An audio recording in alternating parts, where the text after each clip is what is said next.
right, welcome back to Servant Leadership Library, the show where we explore what it truly means to lead with heart, humility, and purpose. I'm your host, Nicholas Paulukow, CEO of One-to-One, a managed IT and security firm.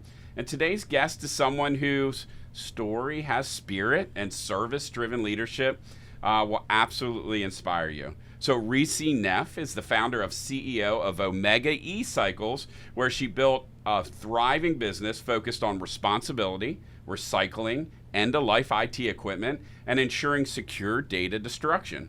But her impact doesn't stop there, folks. She's also a published author, motivational speaker, and a woman who knows the power of reinvention.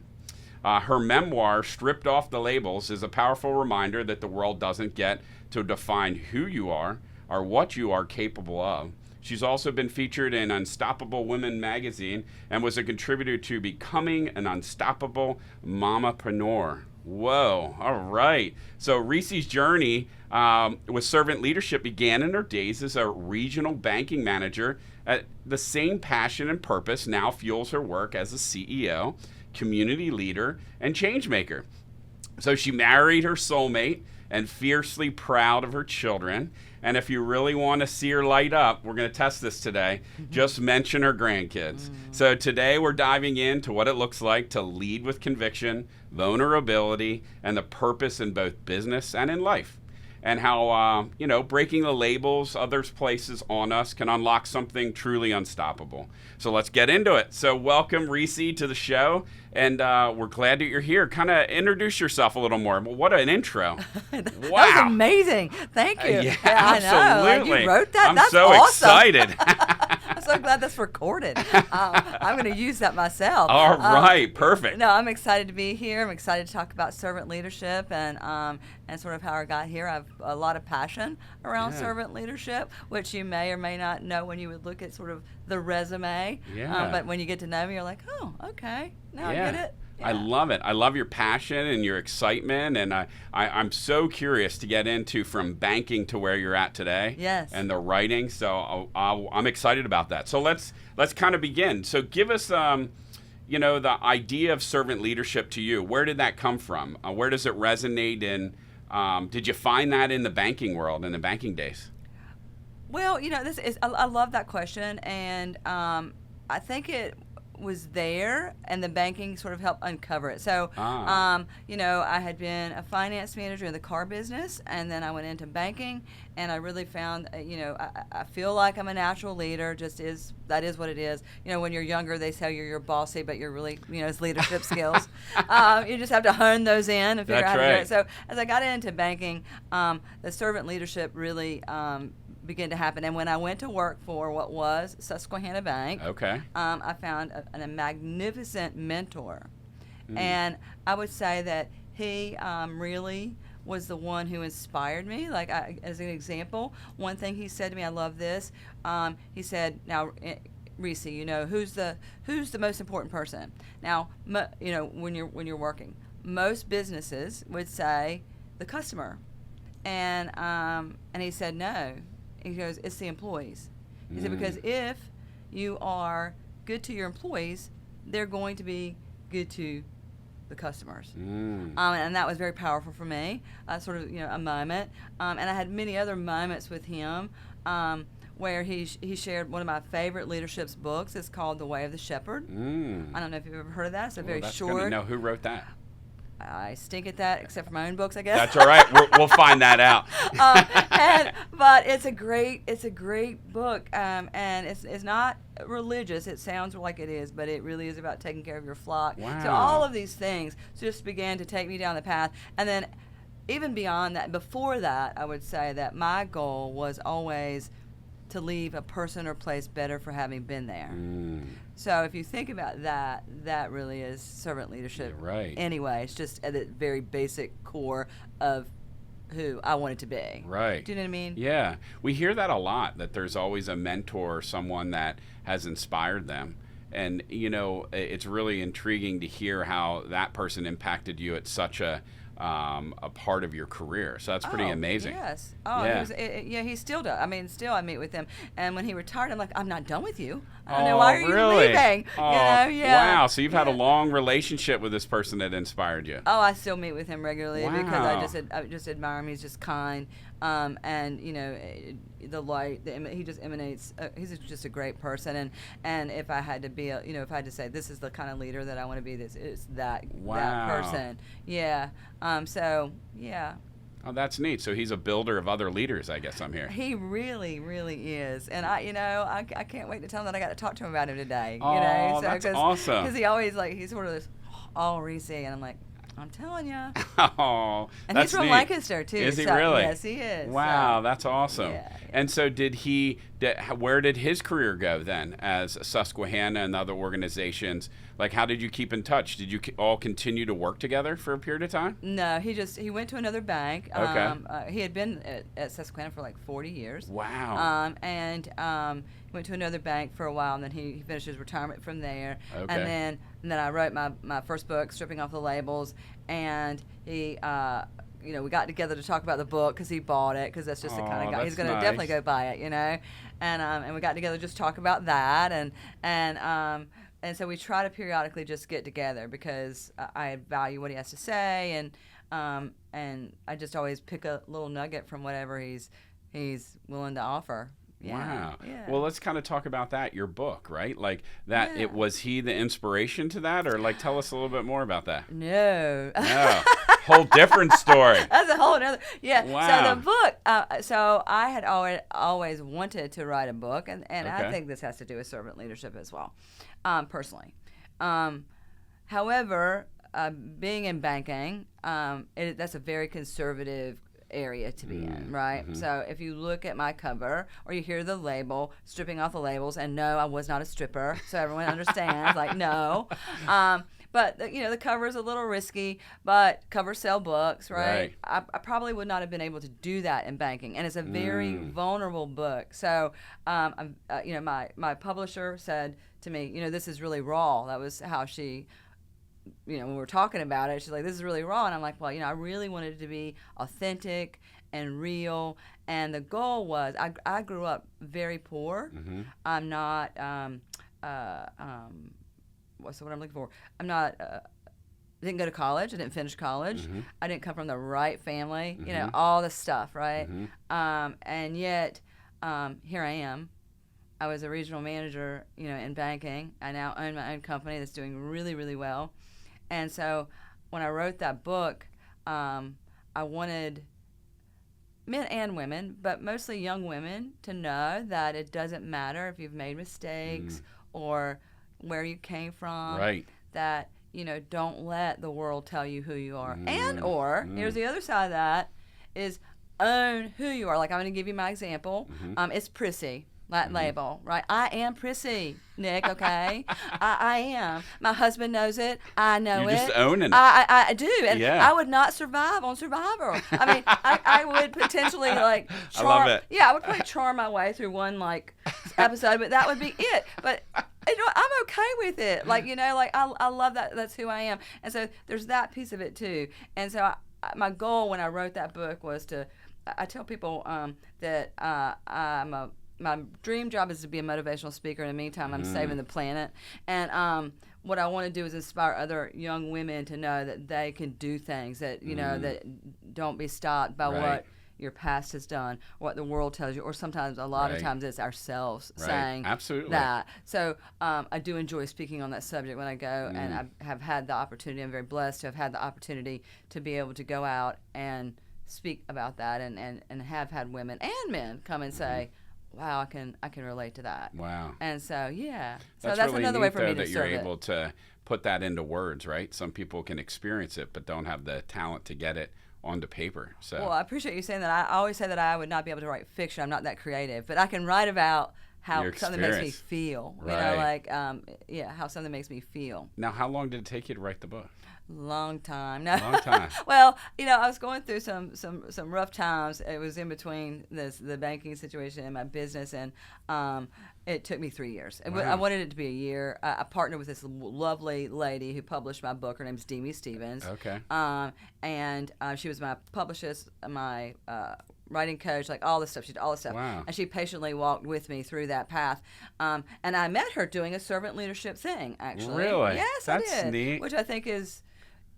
just telling in cool. itself. Well, yeah. because I started, I'm very proud of this, I started the Women Living United chapter of the York County United Way. They did not have one. Wow. And I was on the board, and I went to a meeting where I was surrounded by all men. Sorry. Yep. But it was. I hear you. And I went up to the gentleman that was running it, and I'm like, this doesn't look like Living United. And well, and what was the response with that? he's like, well, what are you going to do about it? I'm like, I am going to do something about it. And unbeknownst to me, I didn't realize that there was a whole women's group throughout all United Ways, Wow. but York didn't have one. And God works in mysterious ways, I always say, because I was literally working with a woman in banking who had started the Harrisburg chapter, so of the women part. Wow. So I was able to just like go there, learn the mistakes, like whatever, and started that piece of the United Way. I got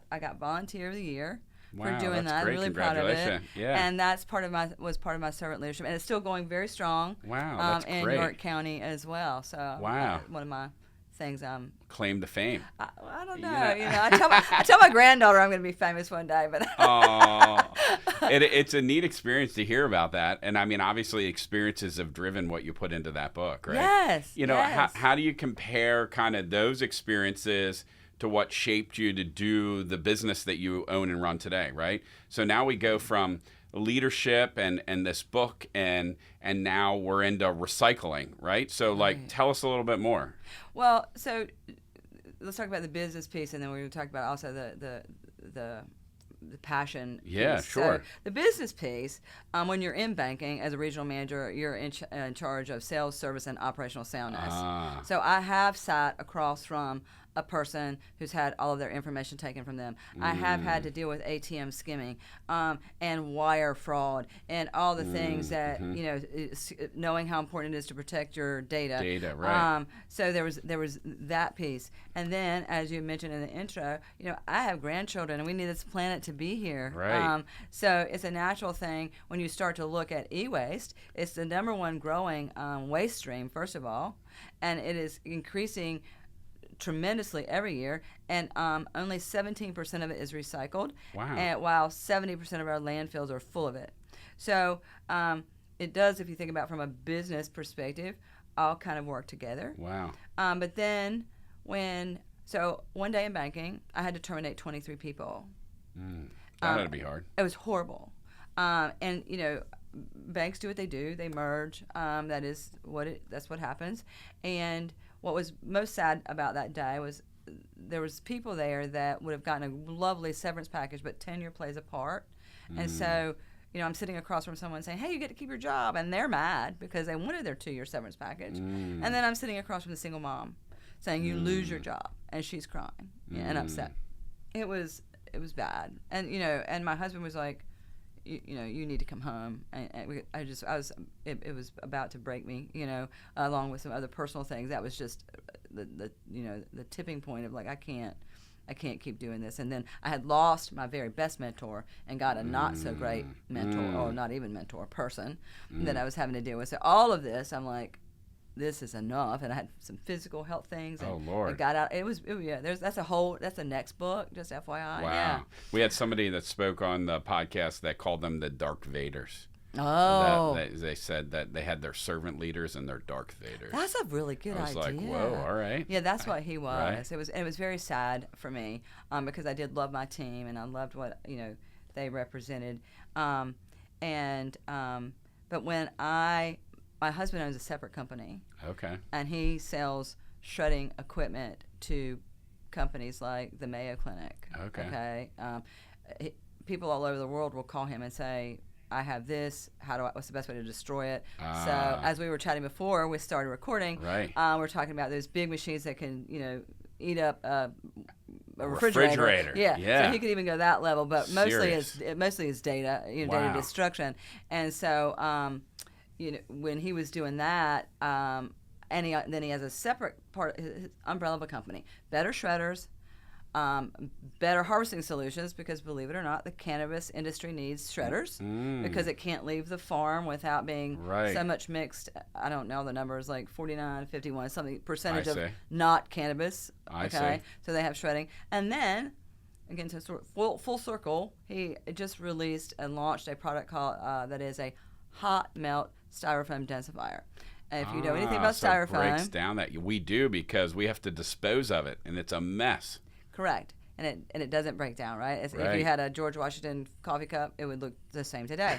And so and he recycles it into like surfboards and picture frames. Yeah. So it's the first American made, 100% American made hot melt densifier. It's very, very exciting. So in his business, he also outfits box trucks to do on-site data destruction. And so when I left banking, because you can already tell that I'm not going to sit still for very long, and everybody can probably tell already, and also I was going to probably drive him insane. He's like, let's get a box truck and you can sell on-site data destruction. I'm like, yes, I'll do that. And we tried to do that. He's like, man, I got the salesperson of the year here. Get her out of my house. But the mistake in that was that it started out as a mega data security in January of 2020. Oh, wow. Yep.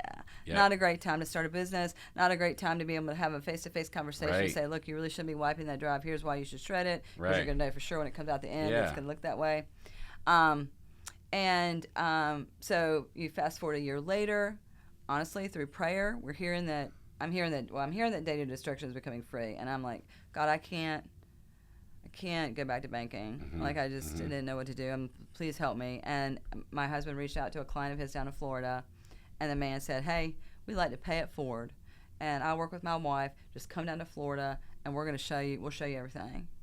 And so we flew down to Florida in February of 21. And this man graciously showed us his business. And I say this because we follow his business model, because when people hear what we do is free, and you talk about servant leadership, right? For this man to say, come here, I'm going to show you everything, and we're not, this is, let me hand. And by the way, I've had the opportunity to pay that forward again. Wow, that's great. So we had just recently had another young man in our business to say, I want to pay it forward to you. Oh, that's so it just neat. keeps going, right? Yeah. So we went out of Florida, and so my business model follows this man. This man started in his garage, and 12 years later, he's got 3 locations, and he recycles for Disney and the Tampa Bay Buccaneers. That's cool. So I'm like, okay, the business model works. So let's come back and start the recycling part of it. Wow, so that's neat. Data destruction married the recycling piece, and we follow his business model of that's free. Great. And that's kind of all it started. And I say that to say that when I started my company, what was super important to me was to make sure that my mission and our values were how we did everything. That's how I partner with other companies. The first thing I look at is their website, and I look, do you have a mission in there? What are your values? When I meet with someone, it's like, do we align? Do we work together well? Because unfortunately, I had experienced a lot of pretty words that you had to memorize, okay, all these lovely things that really weren't abided by. So it was super important to me to make sure that I created this mission statement we're going to stick with, and that every employee that we hire thinks to themselves, you know what, if I got to work, I'm really glad it's here. Right. And that was the environment. So there's a very long story to give you that answer, but that is why all of that happened, was all this bad stuff in banking, and then, how it connected to why I do what I do now, and then how does that servant leadership continue? It's in making sure, and I'm teaching my son, who's now my general manager. Wow, all right. How to be that as well. Right. Because he'll it's laugh. More of a selfless instead of a selfish mentality. Yes, yeah. It's like, when we talk about what are you doing with this employee? How did you word that? Like, did you say thank you thank you for what you do today? Like, and so that's been an interesting journey as well, helping him to see that part. There's also. a great book that you may love. It's a quick read, but it's called The Go-Giver, and what you just explained is a real story about a network of people that did things like that. So it might be something interesting to the listeners or yourself, but really great that kind of carries on that theory of what you give, you get type mentality, Oh, right? Nick, I And so believe it's it. really neat. 1,000% Again, a couple. I had been on a different podcast with someone who was in my industry, the shredding part, and he connected me with the young man in New York, and said, "Will you to talk with him?" And I talked with him. It was with another family-owned business. I said, "Come on down." And they came down, and I was able to do that. You know, so it was. It's really rewarding, liked it. right? It was. Yeah, It felt right. so great, and you do get back. You do. There in our industry, we have a group that is worldwide, but that's what the mentality is when we meet quarterly, right? And so one would say we'd be competitors, but those that don't join the group think about it as this competition, when in reality, all of us are there to try to help each other out, right? Oh, and the abundance mindset. And it's just amazing, that you can call someone up that theoretically would be a competitor and just say, "I need help," and that they'll help you. So it just is a good support system. But you have to be humble enough to ask too, right? Yes, and so yes, for that's sure. neat to hear that you say that. Well, how do you balance like the need to drive your business performance, right, and your commitment to like serve and sustainability and ethics, right? We've heard a lot when we come to serving, but then the pressures of business and right, and you're starting a business, and there's a lot of pressure to financially, make payroll and other things. How do you keep that still focused and true to kind of that commitment that you just mentioned earlier? It's hard. It's challenging. I'm not gonna lie. Because I can get very laser focused on sales. I've been in sales my whole life. Right. Laser focused here or laser focused over there. But that part brings me so much joy that I tend to not forget. Honestly, and that might sound like. It is sincere. It's the truth. So, I love going into the I want to be the person that, while I don't have to go in the warehouse now and take apart computers or shred a drive, I still want to be the person that 10 years from now, I'm going out in that warehouse and I'm standing beside my people and showing that I'll sweep the floor too. Right. I'll do whatever you're doing. We'll do it together. So it's intentional, I guess would Right. be what I would say. I enjoy it, and you do have to make it intentional. That's right. And you have to do a self-check because it's in my nature to be a galvanizer, to be like, let's go do sales, do it. right? So that's in my nature to be that way. So I have to self-check periodically. And my body will tell me. I will feel sad. I won't feel good. I won't feel like quite right. It's like, what's happening? Oh, I haven't done things that really give me happiness. Like, have I been into the warehouse? Right. Have I checked in on so-and-so and said, hey, how's this going? And that kind of thing. So that's neat. So we talk about data, or you said this, I think, data destruction is kind of like high stakes, right? Yes. So how do you instill a culture of trust and accountability, right? So when you're hiring these individuals, there's probably a significant amount of trust for someone to give you all kind of this equipment and understand that it is going to be destroyed. How do you instill that same mentality as an owner in those employees to understand that? Well, our employees know our story. That's a really important, I think, piece to understand where we came from. For anyone, our clients, I share our story with our clients so they know who we are. Because I wrote a book and started a new business all over the age of 50. You're okay to say that I don't look like that, so to know our story is important and understand where we came from. And then when we sit down and we talk about it, I do go over the mission. I do go over what our value systems are. It is a constant thing of let's remember why we're here. When I'm talking to again my son about what management's like. Okay, we're making a decision. Does this match our mission? Is this our values? Because sometimes I don't want to say that age group, but there might be some let's skip this step or whatever. And no. Let's remember why. Right. Why are we not doing it? So conversation with employees are intimate about who we are, where we came from, why it's so important. And truly, when you think about servant leadership, there's a great book, another great book, called The Question Behind the Question. I love that book because really when employees may or may not want to do something, there's often a question behind really the first question. What do they really want to know? So making sure they understand why it's important. Right. Because, there's always those type of leaders that will say go do X, right, and never tell you why or why it matters or what could happen, all of those things. So we make sure that people know our story and they understand why what we do what we do is important to not just us but to our clients. Now, how has that collided with when you maybe have a wrong fit person? So say that you run into a scenario that maybe they're not a bad person, but they don't necessarily fulfill the mission or the values.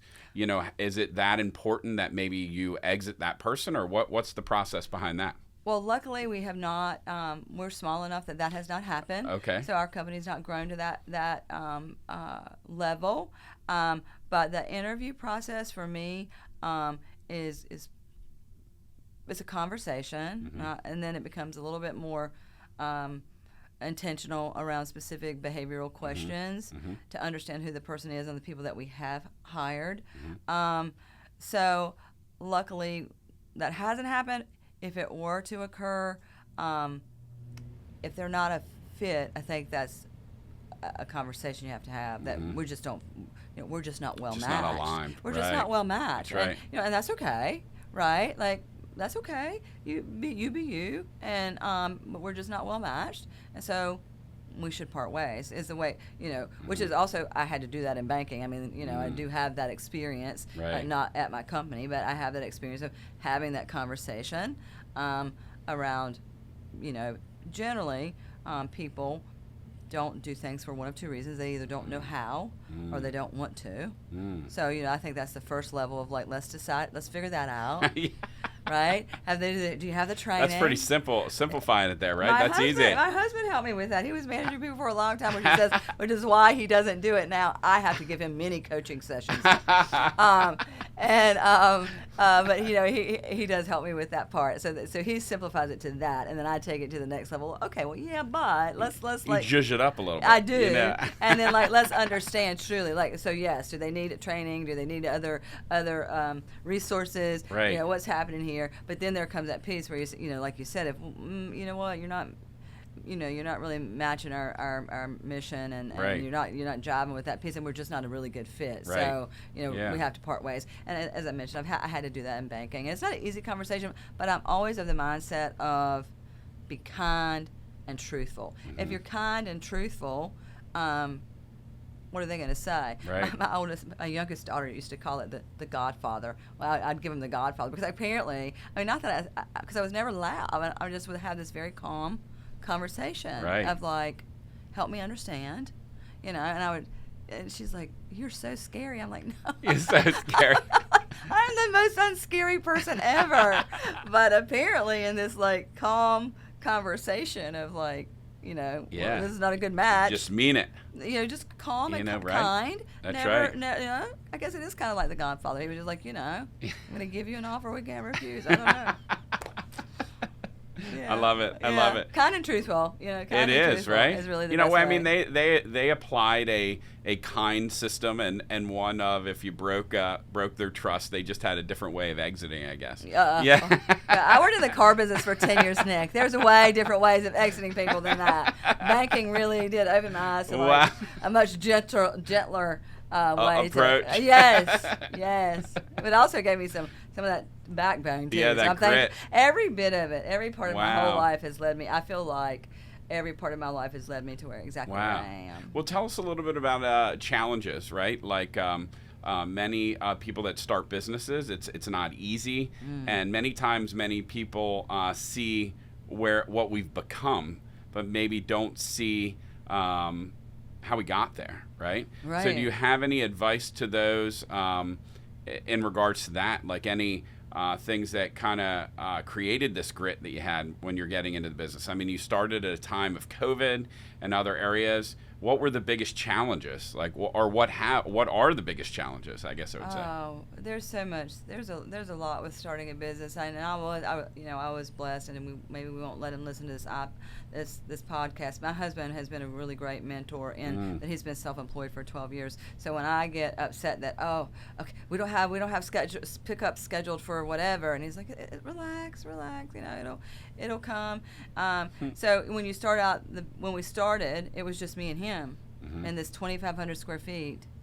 And I'm a very good marketer, and we would get busy, really busy, and then I'd have to stop because we were getting overwhelmed. Right, the flow back and then I'd start again. And then he finally said, "You're going to find me dead in this warehouse." I'm like, okay. And then he told me, because I was wire girl, by the way. You want to talk about something that's wasted? I've always wanted to research this. Wire. You know, like the movie Christmas Vacation, where they come out and go, "You got a little knot here?" Yeah. Yeah. I get the knot. I would get the knot. Wow, you were just untangling it. Oh, and then so he says I'm gonna find him dead in the warehouse, and then he tells me that my nails look like the S word, and I'm like, okay, well then I'm no longer gonna be wire girl then, and we're gonna have to hire people, and that's very scary. It is scary. What makes that scary for you? Because I feel responsible for their lives. Mm-hmm. I don't know if other people, when they do business, feel that way, but I feel responsible for that person's life. Right. Like, oh my gosh, like, you know, we have a gentleman that works for us is a first generation immigrant, and part of his culture is he takes care of his family. So he's not just responsible for him, he's responsible for his parents. So I feel this, like, I got to make sure that this is all going well. You know, that right. he's You don't able. let him down. I don't want to let him down. But the challenges are also what banking helped me with was one of the top 3 reasons, according to banking, that a business fails is growing too fast. So while those first days of like pushing the marketing gas, slowing the marketing, you know, all of that, right, were tough and frustrating because it wasn't consistently. Is this ever going to work? That was playing in the back of my mind that you don't grow too fast because you know, people grow fast, they get a lot of money, they start spending the money. So we have had, you know, incremental growth. Positive growth, and we don't lose clients. And so, you know, I would give people the advice of making sure, get back to the mission and vision, that is there. What are your values? That needs to be in place. So that every decision you make, you look back at that and you go, does it match? This is, you know.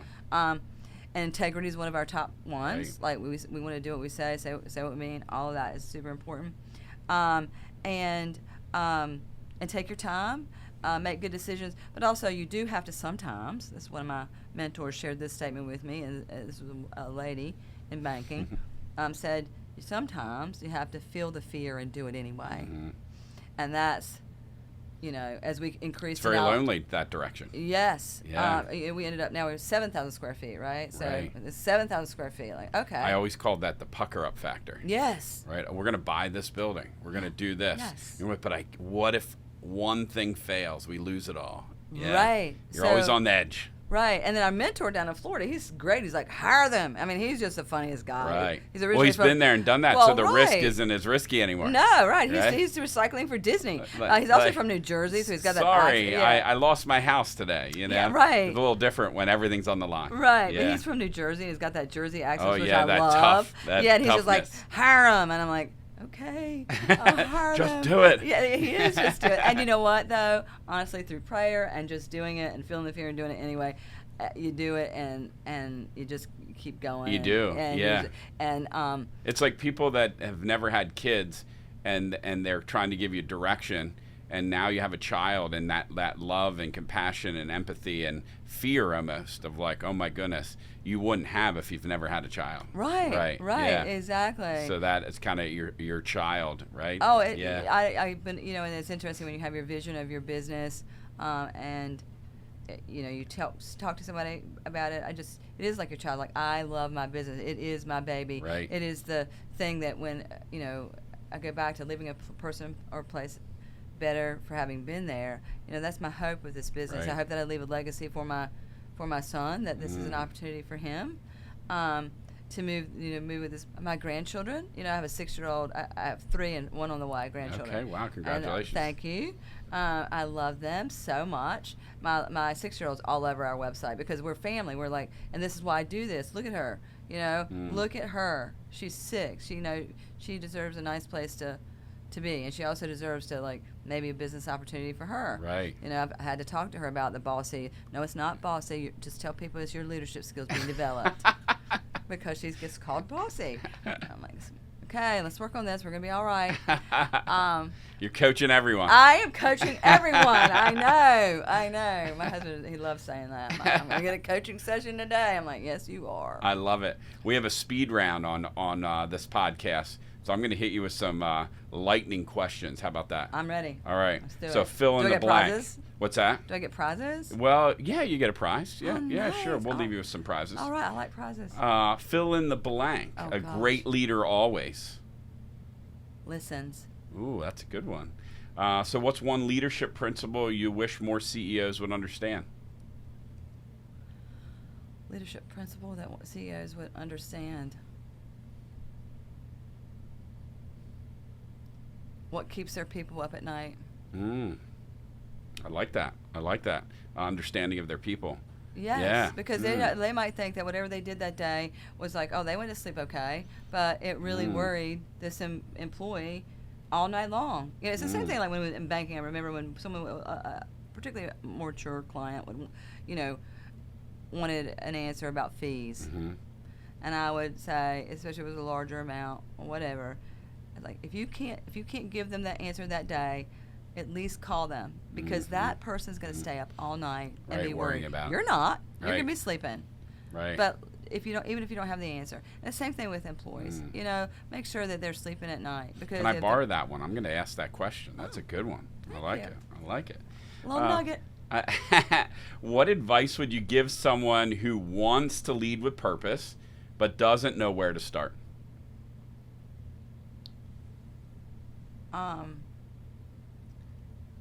I say find a mentor, and I say mentor, not coach. I hope this doesn't get me in too much trouble. Meaning, find a servant leader, somebody who wants to do that for you for free, because that feels different. Oh, you're going to love that book when you read it, The Go-Giver. Do you know what I mean? Like that Yeah. just feels different. Is to find a mentor, and find books. Honestly, I am a reader. I wrote a book. I love to read. I've loved to read since I was. My father had me reading the classics from the beginning. In fact, I was the narrator in first grade for the puppet show. I was such a good reader. Yes, I love it. So when he tried to get me to read Socrates in 8th grade, that's when I started picking my own books. But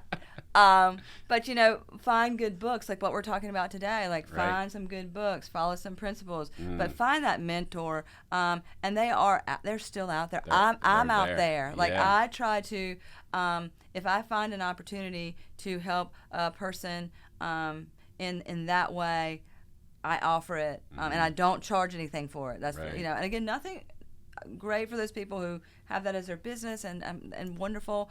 But what I'm looking to do is to give back what was given to me. Right. I was so blessed that way, and so I know there are more of me out there. Yeah. Well, probably not me, but there's more like me that would gladly say yes. How can I help this person? In whatever way or whatever capacity I can. So I highly encourage that, particularly if you've not had the experience. Where are you going to learn it? That's right. Well, and I think learning that the hard way is that you think that you can do everything on your own and that you should do it on your own. And that is one mistake that I wish I've had mentors. But some mentors had already been there and done that, and they've never created something from ground zero. Yes. So it was harder to find an entrepreneurial mentor than it was a business mentor, and it took a lot longer to figure out what that looked like, especially with people telling you you're never going to do it. You can't do this. It might not happen. Don't take the risk. And so, it really starts to narrow that mentor block down. And then those that have done it, if you're within the same, size or other areas, I really agree with you there. Or finding like peer groups. If you can't find a mentor right away. Yeah. Peer groups are a great idea too. And you're exactly right about the entrepreneurial part. Like, it's different than, it's just different than, and that's, again, back to my husband. He's so encouraging around, like, it is a Herculean effort. That's what he said. To start from the bottom with nothing is a Herculean effort. And there were days that I truly did feel that way. Like, there's still days that I feel like this is a Herculean effort because I'm goal oriented as well. So like I have these goals and I'm like, I want to get here and I want to get there. it is a Herculean effort. And even our mentor down in Florida said, you know what, you're going to work harder than you ever worked in your life. And I thought, I can't. I mean, I worked hard in banking. I got to tell you, 24 branches. I worked really hard. And I don't, but there's joy in what I do now, so I don't feel it doesn't feel the same. So it's harder to walk away from what you're doing now. Yeah, my husband and I would give this. It's funny. Again, I'm sharing some more nuggets from him, but one of the best advice that he gave me, I thought this was a really good thing because I was driving myself crazy with. I call it my to achieve list, not to do. It's to achieve. And sometimes there are days when it wasn't on the list, but I got it done, so I write it on the list just so I can check it off to feel good. And he said, you have to, because this is what I really was challenged with in the beginning, you have to come to terms with it's never going to all be done. That's right, yep. And so always be something new to do the next look day. at your list, look what you got done, feel good about that because tomorrow's a new day. Right. And that's probably, I would share that advice to any entrepreneurial person saying, you know what? Relax, breathe, drives you crazy. Take some breath. Yeah, it did in the beginning. Well, it still does a little bit. He still has to have that conversation. He's coaching me. Don't tell him I said that.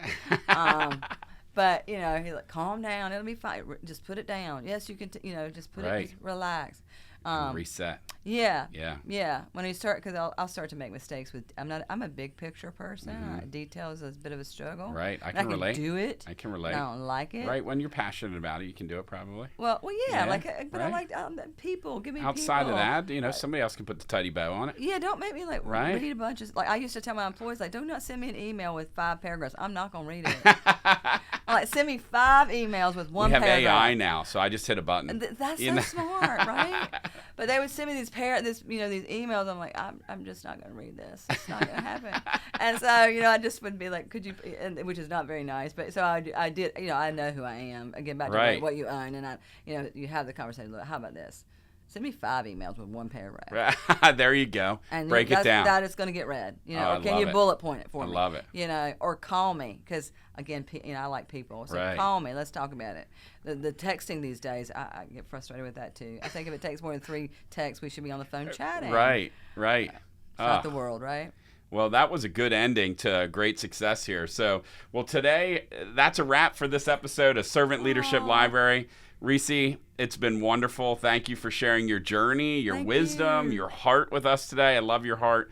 You're leading with purpose, driven business with the Omega eCycling, and empowering others through your words. Your story is a powerful reminder that servant leadership is about showing up with authenticity, courage, you mentioned, and compassion. No matter where you come from, what labels the world tries to place on you, you've given us insight into the real world of impact of servant leadership.